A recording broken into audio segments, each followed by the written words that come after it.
들어본 적이 있습니까? 아니면 이런 사람을 만난 적이 있습니까? 만약에 그런 사람 만났다면 여러분 심정에 어땠습니까? 이 사람 뭐 별난 사람이 다 있냐고, 정신 나간 사람 아니냐고, 흔히 말하는 미친 사람 아니냐고까지 할 수도 있는 그런 사람 말입니다. 한 사람이 있습니다. 그는 지금 인사를 나누기도 전에 예수님을 먼저 말하고 있습니다. 분명히 어떤 걱정도 염려도 있었을 텐데, 그러나 전혀 걱정도 아니 주저도 하지 아니하고 예수님을 증거하는 사람이 있었습니다. 성령께서 그와 함께 하심을 그는 믿고 있었기 때문에 조금도 주저하지 않고 인사가 채 마치기도 전에 예수를 증거하고 있습니다. 무엇을 전도해야 될 것인가?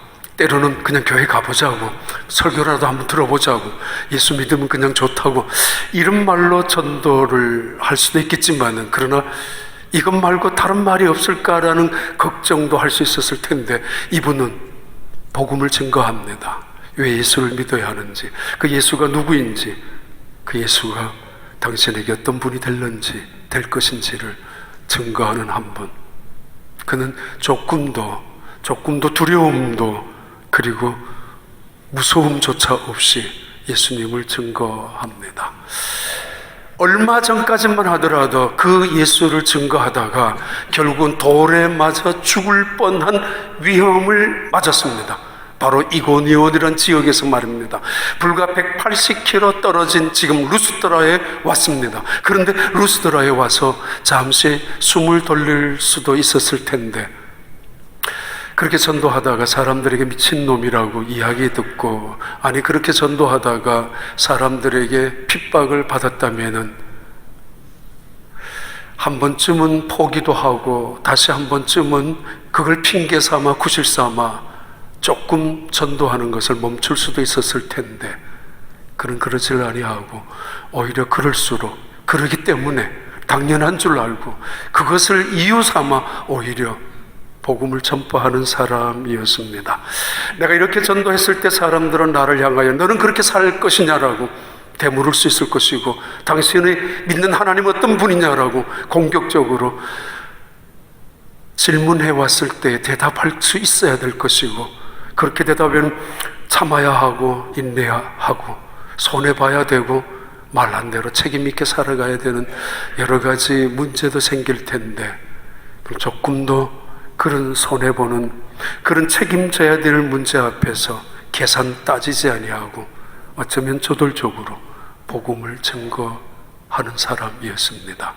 2000년 전 그분 사도 바울, 그 사도 바울의 2000년 전의 전도 선교를 통해서 오늘의 유럽의 기독교회가 세워졌고 전 세계의 교회가 또 전 세계의 기독교가 존재하고 있는 이유 중에 하나가, 대단히 중요한 영향력을 미친 사람이 바로 바울, 사도 바울 그분 이야기입니다.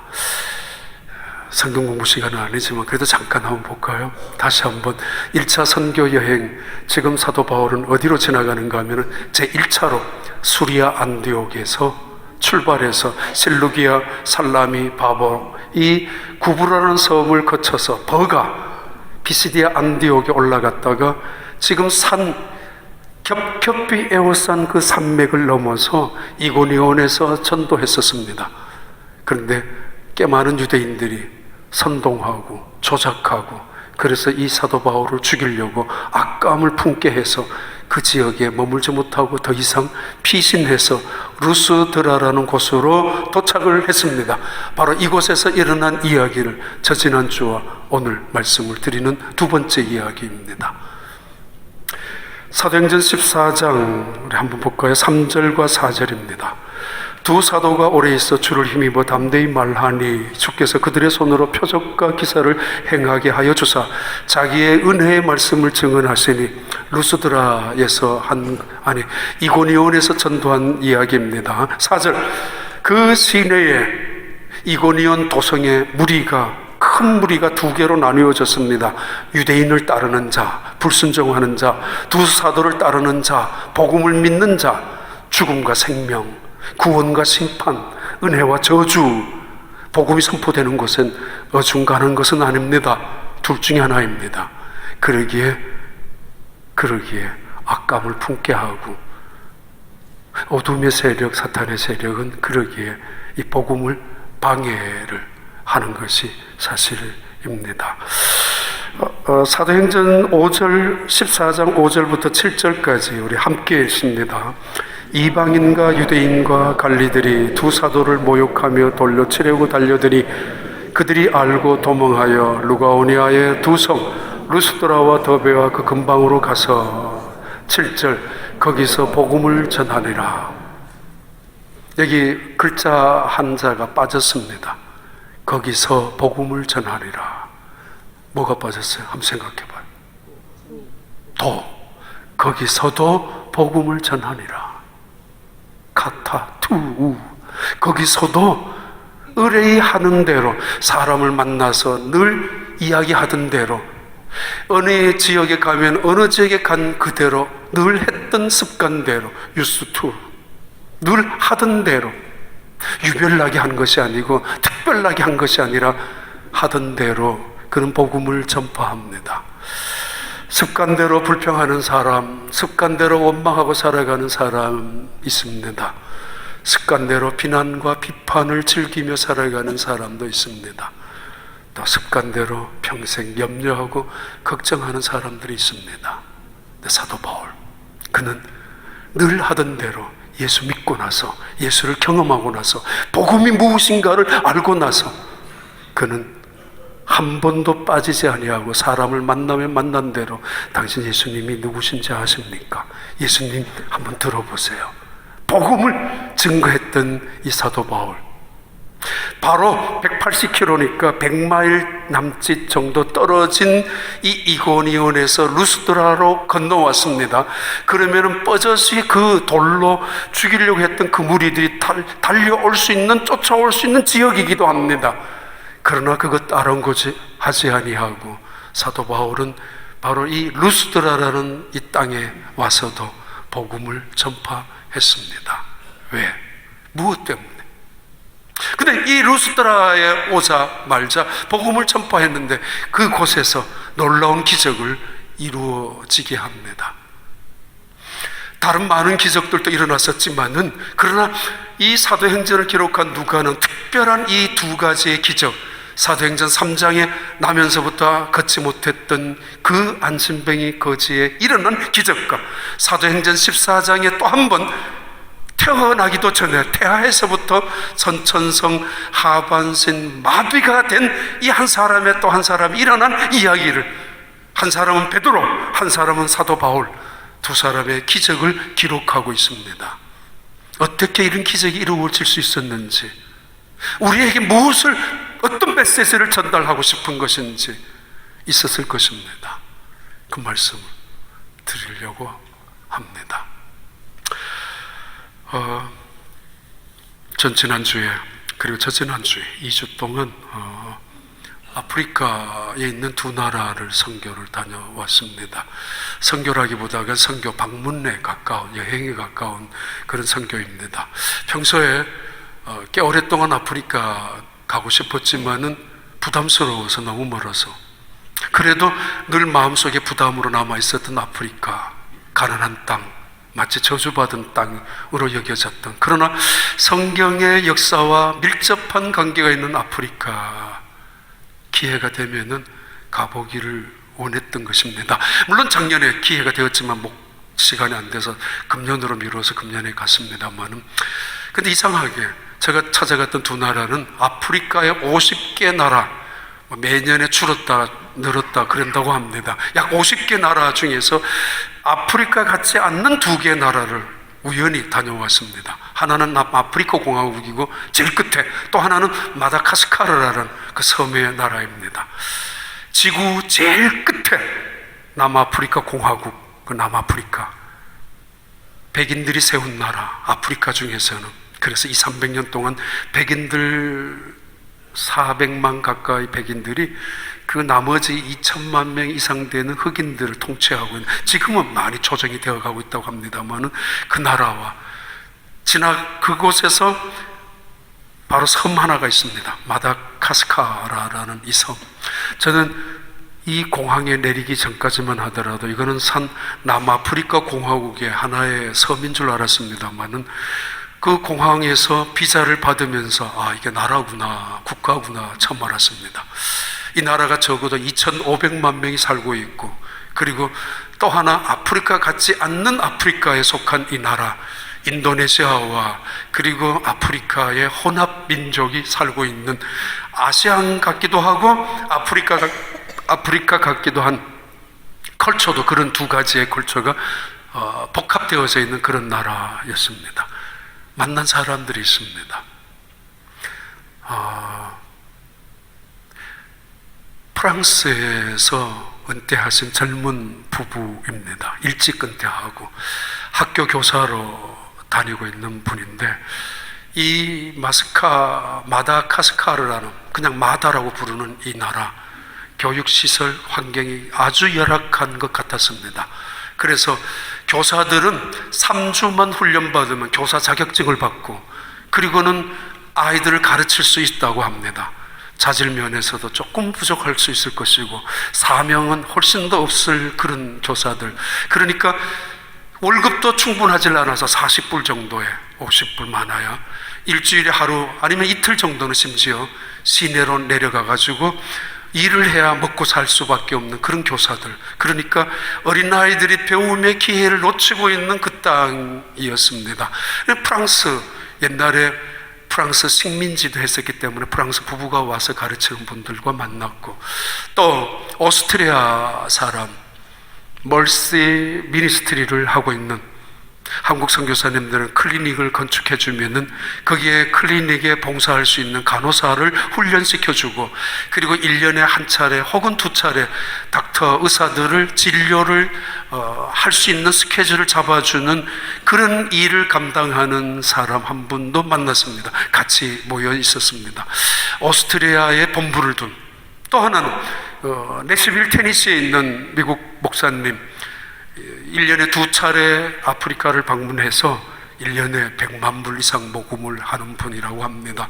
아프리카의 전체 50개 나라에 있는 흑인 목사님들을 위한 리더십 컨퍼런스를 네트워크를 통해서, 또는 영성훈련을 개발시켜주는 그런 분이 계셨습니다.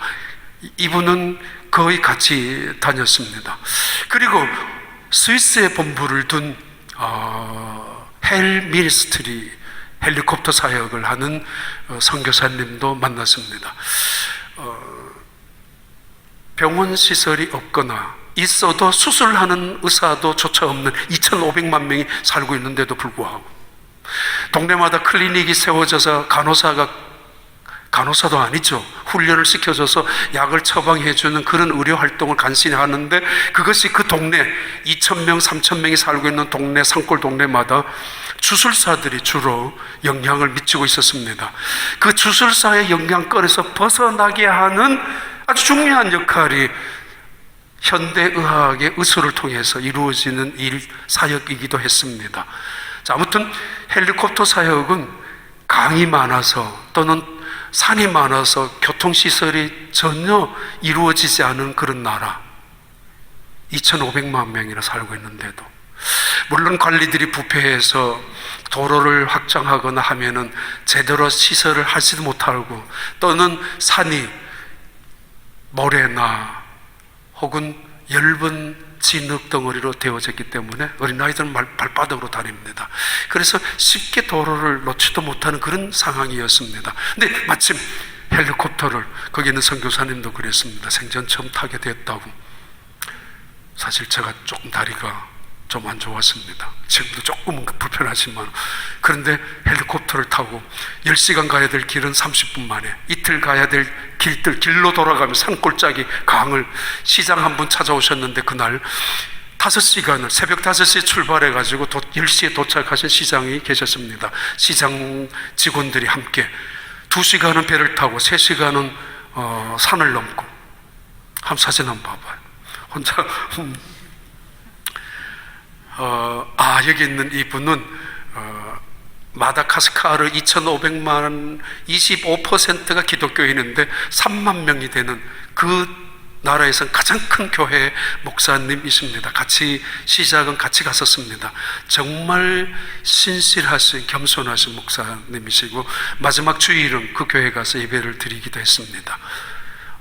제일 좌측에 있는 분이 바로 아프리카 목회자 리더십 컨퍼런스를 지도하고 움직이는 그 목사님 같이 다니신 분입니다. 그 다음에 여기 있는 분들이 대부분 스위스, 오스트리아에 본부를 둔 사역하시는 분들인데 보면서 정말 감동을 많이 했습니다. 저는 단지 왔다가 가는 거지만 이분들은 거기에서 정착하면서 1년, 2년, 10년 가까이 이 미국 목사님은 20년 동안 미국의 모든 생활을 언제나 펀드레이징을 하면서 이 마다가스카르 뿐만 아니라 아프리카 사역을 위해서 헌신한 온 가족들이, 나중에 알았지만 그 막내 아들, 셋째 아들이 너무 힘들게 하는 어려운 사정이 있었는데도 이번에 못 올 수 있었는데도 불구하고 나온 이야기를 들으면서 얼마나 하나님 앞에 헌신된 분들인가를 느끼기도 했습니다. 시장 그 다음에 비행기가 주로 산 꼭대기에 내리잖아요. 그러면 온 동네 사람들이 다 산 꼭대기까지 구경 옵니다. 그때 이제 전도, 당연히 우리 어렸을 때도 구경 다니잖아요. 근데 전부 다 맨발로 다닙니다. 모래밭이니까 아니면 얇은 진흙이니까 와서 구경하고 우린 집회하고 전도하고, 그리고 다시 또 내려가가지고 학교까지 클리닉 내려가서 보는데 이런 사역을 주로 하고 왔는데 이게 올라오고 내려가는 온 동네 사람들 한 사람도 거의 빠지지 아니하고 다 모입니다. 헬리콥터가 일단 가니까 그 소리 때문에 가는 곳마다, 그리고 약속이 되어 있으니까 그런 장소에 다 모여 있었고 또 그랬습니다. 제가 신방을 간 적이 있습니다. 이거 가기 전에 선교 가기 전에 병원에 방문했는데 한 분이 이렇게 이야기를 하셨습니다. 제 마음에 많이 남아 있습니다. 저 집사람과 같이 갔었는데, 목사님, 저는 70년을 살아오면서 항상 이런 말밖에 못했습니다. 이거 내 거야. 어렸을 때부터 그 말만 하고 살았다고. 그러면 당연히 자기 것이고 누구도 손댈 수 없었다고. 나이가 들어서도 이건 내 거야, 남의 것이라도 내 거라고 하면 내가 뺏어야 되고 부모님도 내 것으로 만들어 주어야 하고. 자랑은 아니었습니다.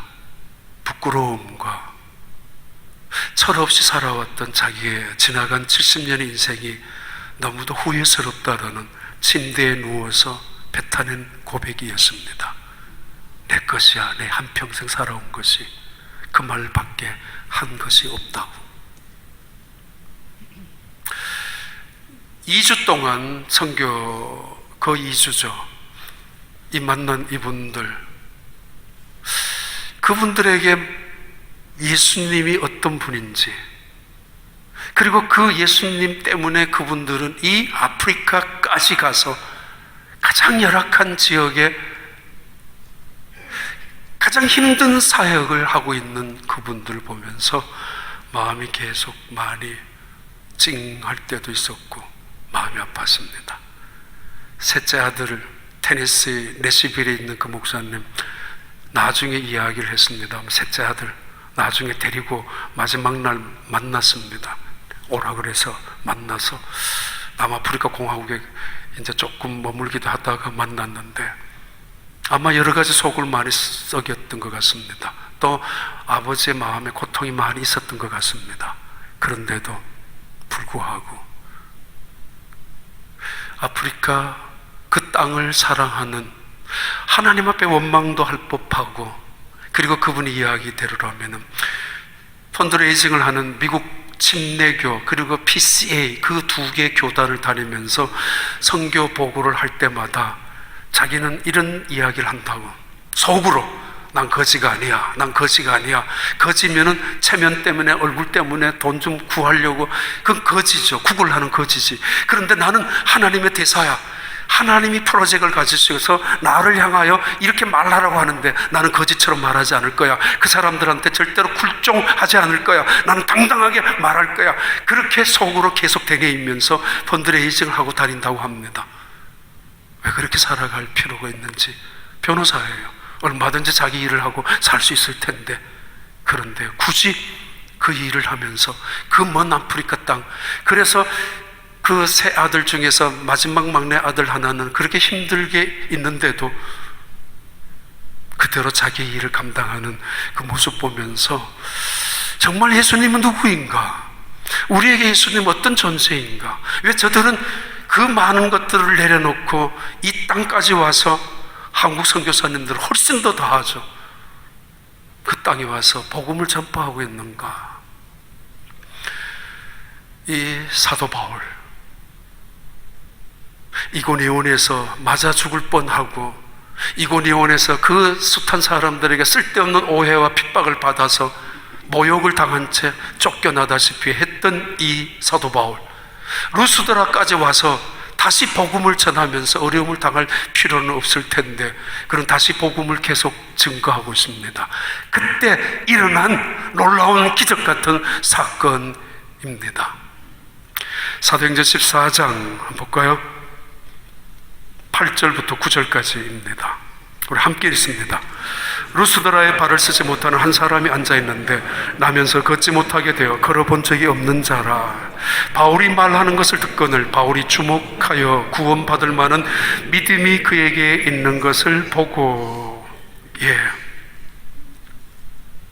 사도 바울이 루스드라에서 지금 복음을 전파합니다. 전파하는데 하필 이번에는 유대인 해당이 없었습니다. 하필이면. 그런데 우연히도 그는 이 사도 바울을 길거리에서 복음을 전파하기 시작합니다. 만약에 회당에서 복음을 전파하고 있었다면 이 사도 바울의 설교를 나면서부터 걸을 수 없었던 선천성 하반신 마비가 된 이 사람은 절대로 회당 안에 들어올 수 없었을 것이고, 들어올 수 없었다면 그는 그 복음을 들을 수 없었을 것이고, 복음을 못 들었다면 그는 평생 그렇게 살 수밖에 없었을 것입니다. 우연히 아닙니다. 하필이면 아닙니다. 어쩌면 하나님은 그를 위하여 유대인 해당이 없는 그 자리에 사도 바울이 피신해서 루스드라까지 와서 하필이면 길거리에서 설교하는 중에 길거리에 앉아있을 수밖에 없는, 길거리가 그의 집일 수밖에 없는 그런 사람, 그 사람이 듣고 있었는데 그 사람이 바로 안진뱅이였습니다. 어쩌면 소문을 들었는지 알 수 없습니다. 왜냐하면 영어 성경에는 He sat there, 미리 자리를 준비하고 앉아 있었다고. 이고니온에서 있었던 사도 바울의 복음의 소식을 소문으로 들어서 사도 바울이 이 루스드라라는 이 땅에 오고 있다는 소식을 이미 전해 들었던 이 사람은 어떤 면에서 길거리에 앉아 있었으니까 많은 사람들이 지나갔던 이야기를, 그리고 이고니온에서는 몇 달 더 오랫동안 머물고 있었기 때문에 그 소문을 들었을 가능성은 충분히 있었을 것입니다. 이 소문을 들으면서 그는 마음속에 이 사도 바울이라는 그 사람이 이 땅에 오기를 기다렸을 것입니다. 기다렸다는 이야기는 마음을 준비했다는 이야기고, 마음을 준비했다는 이야기는 기대감을 가졌다는 것을 의미합니다. 소문을 듣고 믿음을 갖기 시작한 사람, 소문을 듣고 기대감을 갖고 있는 이 사람.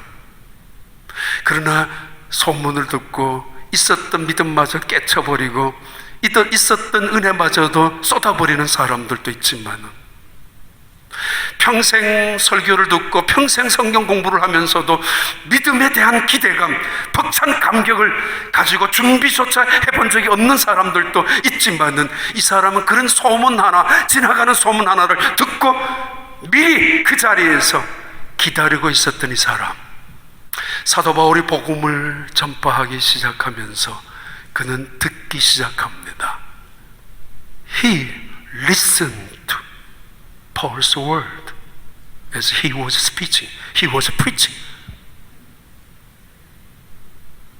지금까지 들어본 적이 없는 말씀이었습니다. 어디를 가서도 들을 수 없었던, 들어본 적이 없는 그런 말씀이었습니다. 제우스 신과 아테네 신과 이런 살아있는 거짓말 같은 우상 같은 신과는 전혀 다른 살아있는 하나님에 대한 이야기를 들으면서 그는 기가 번쩍 뛰기 시작했을 것입니다.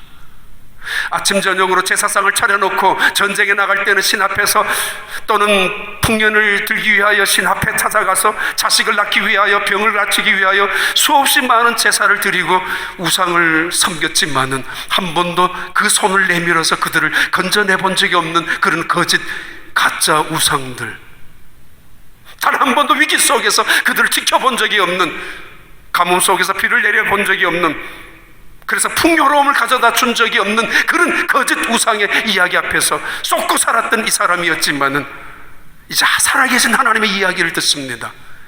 그리고 예수님이 누구인가를, 그 예수님이 얼마 전에 나사렛에 계셨고 그 예수님이 하나님의 나라 복음을 전파하셨는데 그 복음을 전파하셨던 하나님의 말씀을 예수 그리스도를 통해서 수많은 이스라엘 백성들에게 이렇게 나누어 줬고, 그들은 그 말씀을 통해서 위로와 평강과 새 힘과 인생의 변화를 얻었다고. 아니, 그분이 물로 포도주를 만드시고, 그분이 풍랑을 다스리시고, 그분이 바람을 꾸짖으시고, 그분이 바다 위를 걸어가셨던 위대하신 분이라고. 그 예수님이 소경을 보게 하고, 그리고 그 예수 그리스도께서 앉은 자를 일으키시고 죽은 자를 불러내셨던 예수님의 이야기를 들으면서 그는 감격했을 것입니다. 내가 안진뱅이란 사실을 잊어버린 채로 오히려 그의 마음속에 억눌려 있었던 아픔들, 그의 마음속에 차 있었던 어두움들이 거두어지기 시작했을 것입니다. 어두움이란 망치로 두들긴다고 깨어지는 것이 아닙니다. 사탄의 세력이란 칼로 찔른다고 갈라지고 사라지는 것이 아닙니다. 제약의 세력이란, 마귀의 세력이란 그 무서운 어두움의 저주의 세력은 불도저로 밀어낸다고, 총으로 쏟는다고 없어지는 것 결코 아닙니다. 한 사람의 인간의 마음 속에도 어두움이 지배하고 저주가 지배하고 한 인간의 인생에 악한 제약이 구속하고 있는 것도 전기를 밝힌다고 사라지는 건 아닙니다. 하나님의 말씀, 복음의 빛이 비추어 갈 때 어두움이 사라지기 시작하는 것입니다.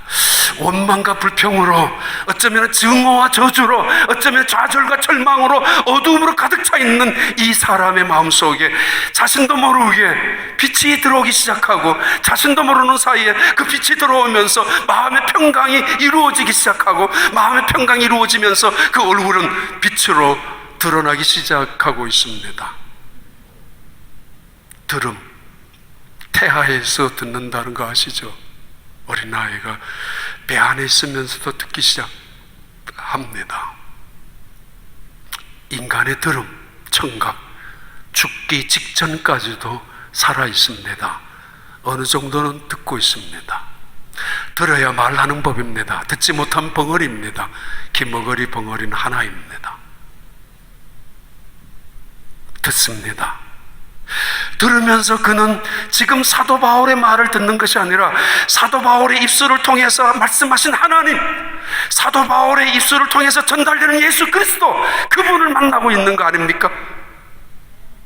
한평생 수십 번, 수백 번, 수천 번, 어쩌면은 새벽부터 시작해서 설교를 들으면서도 그 목사의 설교만 듣는 것이 아니라 그 목사의 입에서 나오는 그 하나님의 말씀, 그 말씀을 하신 하나님, 주체자인 하나님을 만나는 사람들, 그들은 그 말씀 속에서 하나님을 바라봅니다. 그 말씀 속에서 예수 그리스도를 바라보고 집중하고, 결국 나를 향하여 찾아오시는 예수 그리스도, 나를 향하여 바라보시는 예수 그리스도의 시선과 나를 향하여 손을 내미는 예수 그리스도의 손길을 붙잡을 수 있는 기적을, 복음의 능력을 경험하게 되는 것입니다.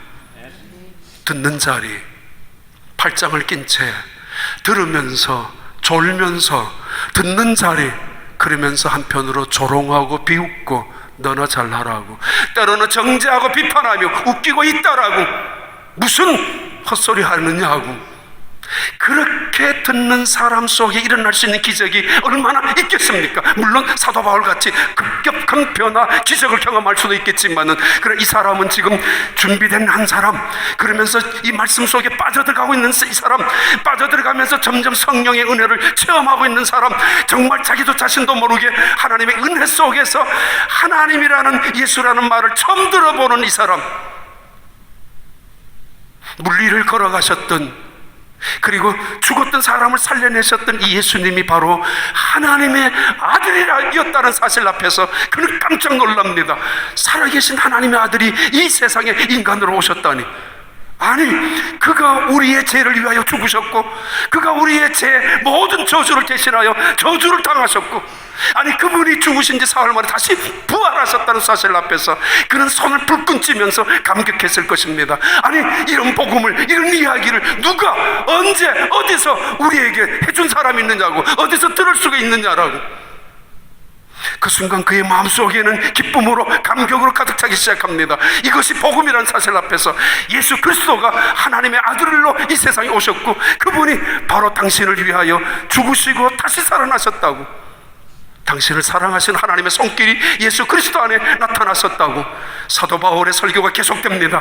더 이상 그는 사도 바울을 만나는 것이 아니에요. 사도 바울의 입술을 통해서 드러나는 말을 듣는 것이 아니라 하나님의 말씀을, 하나님의 얼굴을, 예수 그리스도의 얼굴을 만나고 있는 순간입니다. 그 예수 그리스도의 시선과 그 사람의 시선이 마주치는 순간, 그 기적이 이루어지는 순간입니다. 다시 말합니다. 들으면서 짜증내고, 들으면서 신경질내고, 들으면서 혼자 편견을 가지고 저울질하고, 심지어 비웃고 있는 사람들 속에 하나님이 역사할 틈이 있던가요? 목사로서 할 말은 아니지만, 지가 설교를 잘하면 되지만, 그걸 관두고라도 한 번도 지금까지 들어본 적이 없는 예수 그리스도, 그분이 나를 사랑하기 위하여 이 세상에 오셨고, 나 같은 사람을 구원하기 위하여 십자가에 죽으시고 다시 부활하셨다는 사실을 들으면서 그는 기쁨으로 채워집니다. 그리고는 생각이 문득, 나도 그러면 다시 일어설 수 있단 말 있지 않는가? 그 예수가 그 많은 기적을 나사렛에서, 갈릴리에서, 그리고 예루살렘에서 행하셨다면 나도 일어설 수 있다고. 지금 말하고 있는 저분은 사도 바울이 아니라 예수님이 내게 말씀하신다면, 적어도 그렇다면 나도 일어설 수 있다는 희망을 가지는 거 아닙니까? 나도 변하고 싶고, 나도 내 인생을 이 정도로 이렇게 살 수는 없다는 사실 앞에서 희망을 붙잡는 거 아닙니까? 나도 변할 수 있다고, 나도 일어설 수 있다고, 나도 새롭게 살 수 있다고. 그 예수님이 나에게 말씀하신다면 나는 걸을 수 있다라고. 바로 그 순간에 이루어지는 이야기입니다. 다시 한번 읽겠습니다. 사도행전 14장, 봐봐요. 두 번째 14장 몇 절인가? 8절부터 9절입니다. 루스드라에 발을 쓰지 못하는 한 사람이 앉아있는데 나면서 걷지 못하게 되어 걸어본 적이 없는 자라. 9절에 바울이 말하는 것을 듣거늘 바울이 주목하여 구원받을 만한 믿음이 그에게 있는 것을 보고, 됐습니다.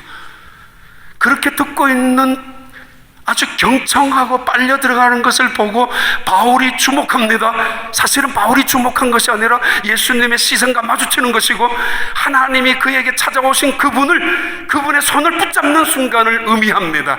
이게 예배이죠. 이게 만남이죠. 이게 신과 인간의 극적인 만남의 사건입니다. 이 순간 바울이 봅니다. 그에게 구원받을 만한 믿음이 있는 것을 보았다고. He saw the man. 바울이 그 사람을 보았습니다. 뭘 보았습니까? He believed could be healed. 고침받을 수 있는 믿음이 있는 것을 보기 시작합니다. 기쁨이란 단어는 추상적입니다. 감사, 겸손, 순종, 사랑, 행복, 이런 이야기는 추상적입니다. 이거 컴퓨터, 모니터, 실체가 있습니다. 이거 강대상, 이건 실체가 있습니다. 기쁨이라는 실체가 없습니다. 그런데 그렇지 않습니다. 기쁨이란 반드시 실체로 증거됩니다. 저 사람 기뻐하는지 슬퍼하는지 드러나고 증거가, 열매가 보여집니다. 저 사람 얼마나 행복한지, 저 사람 무엇을 사랑하는지, 어떤 일에 감사하는지, 그거는 반드시 실체가 없지만은 시간이 지나면 실체로 보여집니다. 증거가 나타납니다. 믿음, 추상적인 단어입니다. 그러나 그렇지 않습니다. 절대로 그래서는 안 됩니다. 믿음이란 추상적인 단어이지만 믿음이 있는 거 없는 건 보여지게 됩니다. 물론 때로는 사기꾼들에게 속을 때가 있고 과장하고 표현 잘하는 이상한 사람들에게 사기를 당할 수도 있습니다. 과장 표현을 하는 사람들, 사기꾼들은 얼굴을 가리고 여러 가지 야누스의 얼굴을 지니고 살기도 합니다만은, 그러나 때로는 믿음 있는 줄 알았는데 형편없는 사람, 어떤 사람은 믿음이 없는 줄 알았는데 믿음 있는 사람일 수도 있는데, 어찌 하나님께서 사람을 함부로 보시겠습니까? 왜 모르시겠습니까? 사도 바울이 글을 보니까 믿음이 있는 것이 보여집니다. 구원받을 만한 믿음이 있는 것을 보여줍니다. 누가, 이 사도행전을 기록한 이 누가는 매우 의도적으로 기적이 단순히 이루어진, 우연히 이루어진, 어쩌다가 이루어진 사건이 아니라 믿음을 기초로 한 사건인 것을 방지하고 있고 경고하고 있기도 합니다. 말씀 위에 세워진 기적이라는 사실을 우리에게 강조하고 있는 의미이기도 합니다. 자, 아무튼 믿음이 있는 것을 보았습니다. 뭔가 달랐습니다. 속여서 일부러 믿음이 있는 척, 그거 얼마나 오래가겠습니까? 누가 시켜서 강요해서 믿음이 있는 것처럼 행동하는 거, 그거 누가 모를 턱이 있겠습니까? 그런데 이 마음속에 믿음이 있는 것이 드러나기 시작합니다. 사도 바울은 그를 바라보면서 결국은 그를 향하여 다가갑니다. 아브라함 믿음으로 하나님을 믿으니 하나님께서 그를 의롭다 여겨주셨습니다. 그런데 그 믿음은 실제로 드러납니다. 언제? 바랄 수 없는 중에서 바라고 죽은 것 중에서도 다시 살아날 것을 믿었던 사도 이 아브라함의 믿음, 로마서 4장 3절의 말씀입니다. 성경이 무엇을 말하느냐? 아브라함이 하나님을 믿음에 그것이 의에게 의로 여겨진 바 되었느니라. 믿음으로 의롭다 여겨집니다. 그런데 이 믿음은 반드시 보여집니다. 증거가 나타납니다. 봐요, 그 다음 절에 아브라함이 바랄 수 없는 중에 바라고 믿었으니 이는 내 후손이 이 같으리라 하신 말씀대로 많은 민족의 조상이 되게 하려 하심이라. 19절 그가 백세나 되어 자기 몸이 죽은 것 같고 사라의 태가 죽은 것 같음을 알고도 믿음이 약하여지지 아니하고. 믿음은 감추어져 있는 게 아닙니다. 드러나는 것입니다. 믿음은 숨겨져 있는 것이 아닙니다. 나타나는 것입니다. 증거되는 것입니다. 결국은 그 믿음이, 어떤 사람은 환난 속에서 그 믿음이 확연히 드러나고, 어떤 사람은 실패 속에서 그 믿음이 있는가 없는가, 진짜인가 아닌가를 보여지게 되고, 어떤 사람은 심지어 성공한 이후에, 출세한 이후에, 부유한 이후에 그 믿음이 진짜냐 가짜야 드러날 때도 있습니다. 믿음이 보여집니다. 실체가 있다는 것을 말합니다. 그 실체는 우리가 믿음으로 살아가는 실체를 의미하는데, 봐요, 로마서 다시 한번 볼까요? 같이 읽습니다.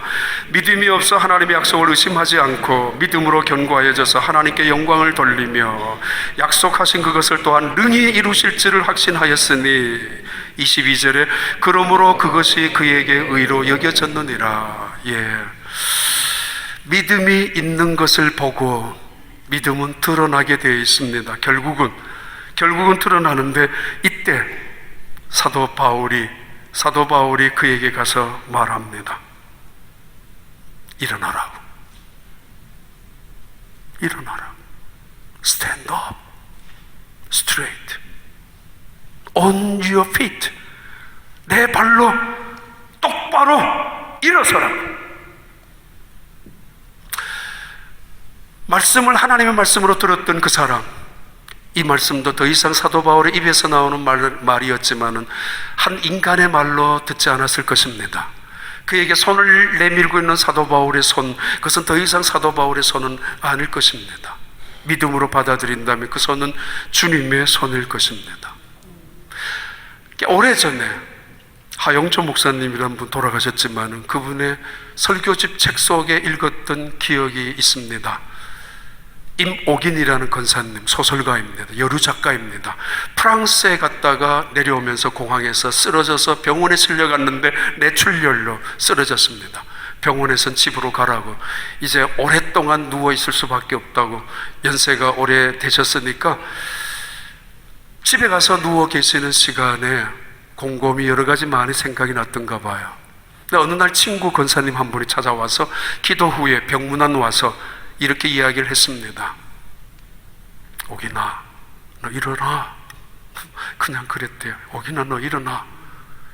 뭐야 너 친구, 너 지금 나한테 장난하냐고, 농담하냐고. 아니 일어나라니까. 근데 그러던 순간에 자기도 모르게 일어나면서 몸이 움직여지니까 그 친구가 벽을 잡으라니까 벽 잡아. 벽을 잡고 다시 일어섰습니다. 손을 잡고 있는데 손 떼어, 그리고 발을 돌아 라고 했었다고 합니다. 그 순간에 일어섰고 벽을 잡고 있다가 손을 떼고 또 손을 떼는 순간에 한 바퀴 돌고 또 방안을 걷기 시작을 했었다고 합니다. 그때 임목인이라는 그 여류 소설가가 지은 시가 있습니다. 새손이라는, 새손, 유행, 새손이라는 제목의 시입니다. 내 손은 걸레 같은 손, 그런데 주님께서 만져주신 내 손은 새손이 되었다. 내 손은 이 세상의 더러운 손, 그런데 피 묻은 예수님께서 만져주셔서 가장 깨끗한 손이 되었다. 그냥 그런 시입니다. 새손. 어디 적어 놓았는데요. 일어나라고. 믿음이 있는 것을 보시고 그에게 다가가서 너 일어나라. 너의 발로 일어나라. 핑계 대지 말고 구실 삼지 말고. 인간을 호모사피엔스라고 합니다. 걷는 존재라는 뜻입니다. 직립인간이라는 뜻입니다. 인간을 안드로포스라고 합니다. 위를 쳐다보는 인간이기 때문입니다. 앉아있는 인간을 인간이라고 부르지 않는다는 것입니다. 주저앉아서 원망하고 털썩 주저앉아서 한숨 쉬고 주저앉아서 인생을 나무라며 저주받은 인생인 것처럼 불행하게 살아가는 인생을 하나님의 작품이라고 여길서는 안 된다는 것입니다. 사탄의 세력은 오늘 또 끌어당기려고, 주저앉히려고, 퍼지게 하려고, 아무것도 못하게 하려고 앉아있기에 끌어당기고 있는 것이 사탄의 세력입니다. 이번에 마다가스카르 갔을 때 만났던 선교사님 한 분이 계십니다. 이분. 그리고 그 다음에 한번 띄워봐요. 예, 우리 교회가 작년에 도와줬던 건축한 고아원, 그리고 학교입니다. 지나가봐 계속. 학교입니다. 예. 지금 우리 여기 날씨보다 2배가 더 뜨겁다고 생각하시면 됩니다. 지나가요. 아니, 지나가 봐요. 예. 이 교실이 우리가 지어준 4개의 교실입니다. 그 중에 하나인데, 그 동네 학생들, 학부형들 다 모였던 시간입니다. 마침 그날 유니폼을 입고 왔었고, 학교복을, 그리고 동네 분들도 다 오셔서 고맙다고. 우리 교회가 작년에 여러분 헌금으로 매년 적어도 5군데 이상은 우리 당회에서 의논해서 학교 또는 클리닉 또는 교회 건축하고 있습니다. 교사들입니다. 5명의 교사들과 함께. 이거 학교 입구입니다. 이 선교사님 벌써 이 학교 뒷 건물을 정부에서부터 30에이커를 받아서 농수산학교를 지으려고 계획 중에 있습니다. 이 선교사님은 아까 이 선교사님인데 학교를 1600명의 학생들이 있습니다. 10개 정도 넘는 학교. 근데 이분이 청년 시절에 일하다가 왼손을 다쳤습니다. 손이 없습니다. 왼손이. 교회를 다녔는데, 열심으로 다녔는데 이런 일을 당하니까 너무 원망스럽고, 그래서 하나님 앞에 반항했던 시기가 있었습니다. 심지어는 술을 먹고 주일날이면 교회 가서 그것도 앞자리에 앉아서 하나님을 향하여 반항하는 그런 예배를 드리는 어느 날 목사님께서 설교하는데 가슴 속에 뜨거운 불이 계속 올라왔다고. 올라오면서 말할 수 없는 어떤 눈물이 통곡이 터져 나오는데 견딜 수가 없었는데, 그러면서 너 왜 이렇게 사니? 너 왜 이렇게 있어? 일어서라고. 그 순간에 깨달은 것이 전주에서, 그리고 경기도 지역에 서울에까지 와서 선교단체를 다니면서 선교훈련을 배웠습니다. 그리고는 3년 후엔가 인도로 선교사님을 가셨습니다. 인도의 선교사님으로 가서 선교사님, 아주 인도의 이름이 예수님의 발이라는 이름을 갖고 있는 선교사님이라고 그래요. 굉장한 사역을 하시는 선교사님과 함께 선교 사역을 몇 년 하는데 어느 날 한국에서 연락이 왔습니다. 돈 내놓으라고, 이 조 선교사님한테. 왜냐하면은 어느 교회에서 헌금을 했습니다. 권사님이 꽤 큰 돈을 헌금을 해서 인도 선교를 위해서 사용했는데 한 달이 채 지나기도 전에 돈 돌려달라고 그 교회 목사님을 통해서 IMF가 터지면서 그 권사님의 아들들이 어머니한테 돈 달라고 하니까 돈을 헌금했다고 하잖아요. 그러니까 이건 어머니도 골치가 아프고 싸우는 자식들 보니까, 그리고 부도가 났죠. 장사도 안 되죠. 그 집도 쫓겨나죠. 어쩔 수 없이 돈을 돌려달라고 했고, 목사님도 또 돌려달라고 자기 교회 이런 상황이 이러니까. 근데 돈이 어디 있어? 다 썼는데. 그래서 온갖 욕을 다 먹었대. 사기꾼이니 도둑놈이니 네가 뭐 이런. 그 순간에 두 번째 방황이 시작이 되었다고. 교회는 다시 안 나갈 거고 하나님은 다시 찾지 않을 것이고, 그래서 인도에서 여행사를 시작해서 여행사를 하면서 특별히 불교, 네팔하고 인도를 연결해주는 불교 성지 순례하는 주로 일부러 하나님 앞에 항해하느라고 그렇게 선교가 아니지, 그렇게 비즈니스를 했다고 합니다. 근데 어느 날 현지인한테 쏘가서 알거지가 되고 또 쫓겨나기 시작했는데, 그때부터 도망다니기 시작했는데, 어떻게 인도 선교사님, 원래 같이 했던 선교사님이 찾아왔는지 알고 찾아와서 손을 잡고 기도했었대요. 이들 있으면 안 된다고. 오래전에 들었던 하나님의 음성을 똑같이 일어나라고. 저는 그 이야기를 들으면서, 오고 가면서 들으면서, 이 본문 속에 이 말씀 예화가 참 좋겠구나라는 생각을 했었습니다. 일어나라고. 그래도 정말 죽어도 싫다고. 교인들이 그 모양이냐고. 어떻게 헌금한 돈을 돌려달라고. 근데 그 사정이 그랬었을 테니까. 그러다가 잊어버리고 있는데 결혼 기념일이 10주년, 이 와이프하고 유럽을 갈까 미국으로 갈까 이제 생각 중에 이제 도망 다니고 있으면서도 결혼 기념일을 찾으려고 하다가 아프리카로 가자고. 아프리카 휴양지가 많으니까 특별히 남아프리카 공화국으로 가자고. 결국 남아프리카 공화국에 왔는데 선교사님 한 분을 만났습니다. 이번에 남아프리카 공화국에 갔을 때 그 선교사님들 많은 분들 만났습니다. 같이 모이는 시간이 있었기 때문에 그 선교사님 한 분이 이분에게 이렇게 이야기했습니다. 당신 마다카스카르 그곳에 가서 선교하라고. 왜냐하면 몇 년 전에 인도의 선교사로 동역했던 이야기를 듣고 마다로 가라고. 그러니까 이분은 내가 미쳤냐고. 난 여기 결혼기념 여행 왔다고. 우연히 만난.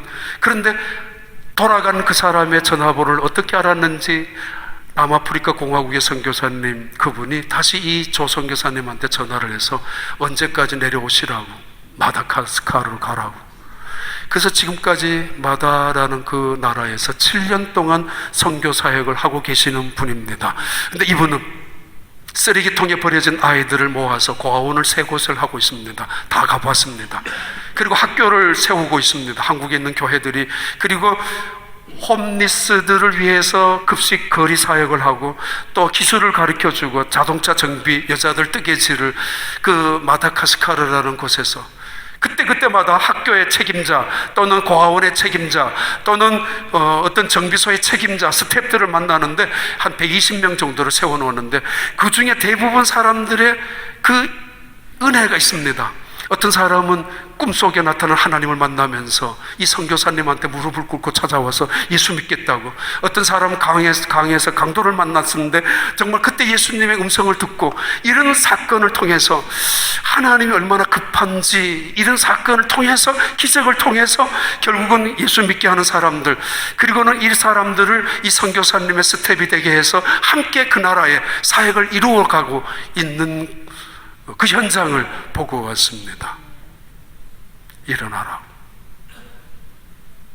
왜 하필이면은 그 많은 기적의 사건들 속에 사도 베드로가 일어나게 한 그 사건, 그리고 또 하나의 이 사도 바울이 일으켰던 이 사건은 오늘 2000년이 지난 오늘 우리에게, 물론 하반신 마비가 된 사람들을 향하여는 하나님의 준엄한 축복의 명령의 말씀이기도 하지만, 어쩌면 영적으로 앉아있는, 어쩌면 영적으로 퍼져있는, 어쩌면 주저앉아있는 절망과 포기 사고에서, 아니면 원망과 체념 속에서, 아니면 정오, 저주 속에, 증오 속에 인간은 그래서 핑계대고, 그래서 구실 삼고, 직장이 나를 버렸다고, 인간들이 나를 버렸다고, 내가 일어날 수 없다라고, 일어나봐야 뭘 하겠느냐고.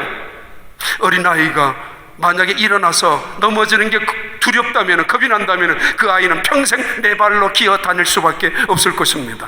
노인이 만약에 휠체어 타는 것이 편하다고 생각하고 걷는 거 훈련하지 아니하고 걷는 거 힘들다고 포기해버린다면 평생 휠체어에 있을 것입니다.